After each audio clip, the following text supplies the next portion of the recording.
चली नहीं जा फिर जाना था घोड़े पे।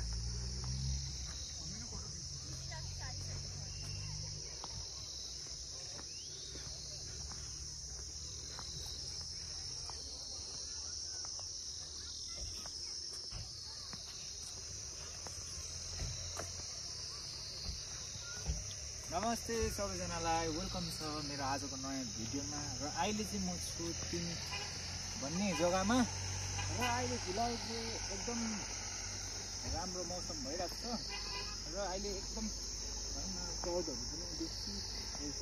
अब सिजन लाग्यो है, अन्त चियापत्तीहरू तपाईँहरूले देख्न सक्नुहुन्छ है।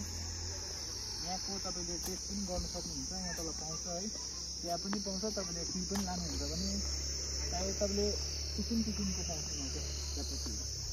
र अब त्यही हो हालत, गाडीमा नआएको कारणले गर्दा धुलो त्यही हो है, लुगामा सेतो लागिरहेको छ, माइन्ड नगर्नु होला है। अन्त त्यही हो, अहिले चाहिँ म जाँदैछु पर आई लभ चिनी भएको ठाउँमा। र घोडा थियो साथीभाइहरू, तपाईँहरूलाई देखाउँछु, हेर्दै गर्नुहोस्। यो हावाको कसम, यो हावाको कसम, यो पानीको कसम, कसम यो चियापत्तीको टेस्ट चाहिँ मलाई पुरा मनपर्छ यार। अन्त त्यही हो, अब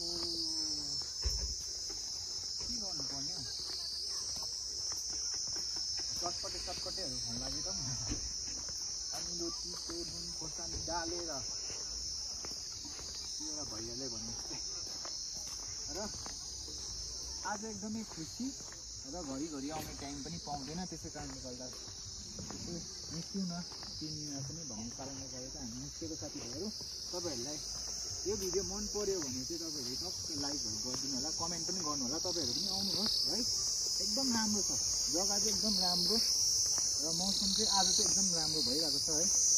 घोडा तपाईँहरू घोडामा चढेर पनि तपाईँहरू मजाले एक्सप्लोर गर्नु सक्नुहुन्छ है। त्यति सबै एक्सप्लोर हुन्छ घोडाले चाहिँ, यहाँ माथिदेखि आउँछ है। यहाँ फोटो खिच्न खिचिरहेको छ है टुरिस्टहरूले पनि। र हामी यहाँकै भएर पनि अब टाइमै मिल्दैन, के गर्नु अब साथी, त्यस्तै छ।